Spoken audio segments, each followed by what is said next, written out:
YouTube? What's up with your boy, Sports and Fitness Rants? I'm back, guys. Hit the like button. Subscribe to my channel. You know, guys, I came across an interesting article this morning about the 1984 men's Olympic basketball team. And if you guys recall, back in those days, collegiate players competed in the Olympics, right? It wasn't professionals. NBA players were not allowed to compete at that time. So it was comprised of all college players. And the leader of that team was Michael Jordan, coached by the great Bobby Knight. And the interesting thing about the article is it talked about how they comprised a team of NBA All-Stars to practice against the college Olympic team, right? To try to get them prepared for the Olympics, toughen them up a little bit, right? And the games became very physical, very rough, with the NBA players taking cheap shots on guys like Michael Jordan, Patrick Ewing, and I think even Chris Mullin.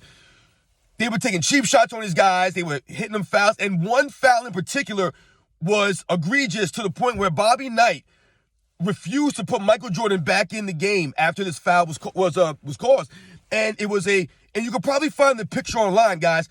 It's a foul by Mike Dunleavy Sr., the father of Mike Dunleavy Jr., and the picture has him slapping Michael Jordan, his whole hand over Michael Jordan's face as Michael Jordan was trying to go for a dunk.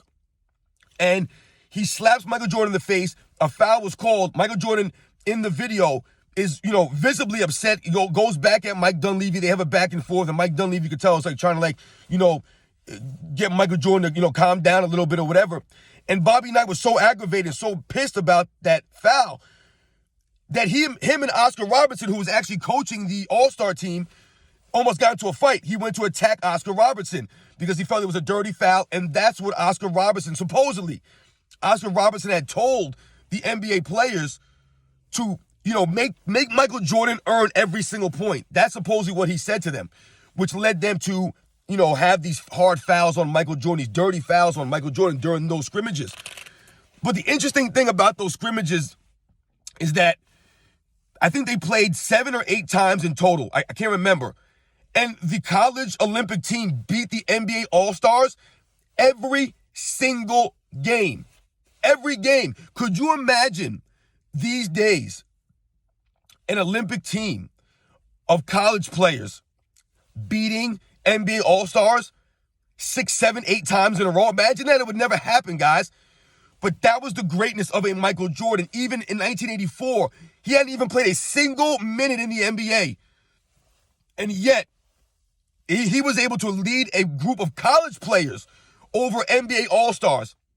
And that's what they talk about when they talk about Michael Jordan's leadership and how Michael Jordan raises and elevates everyone else around him. That's a clear example of that. They beat NBA All-Stars. Larry Bird, Magic Johnson, Isaiah Thomas, Clyde Drexler, just to name a few of the guys that were on that All-Star roster that they were beating handedly. So I thought that was an interesting article. I thought it was very, very telling about Michael Jordan, and listen, you guys would probably remember that same year when Michael Jordan was drafted into the NBA, people were saying, or Bobby Knight was telling people to draft Michael Jordan with the number 1 pick. And there was that famous quote that Bobby Knight said when the Portland Trailblazers, who took Sam Bowie number 1, they told him that, we already have a shooting guard, so we don't need a shooting guard. So he told them to draft Michael Jordan and play him at center. That was his exact quote. Play him at center. That's how great he knew Michael Jordan was going to be, and we all know the rest is history. So 1984, the Olympic team, led by Michael Jordan, coached by Bobby Knight, beat the NBA All-Stars 6, 7, 8 times in a row. Unfathomable.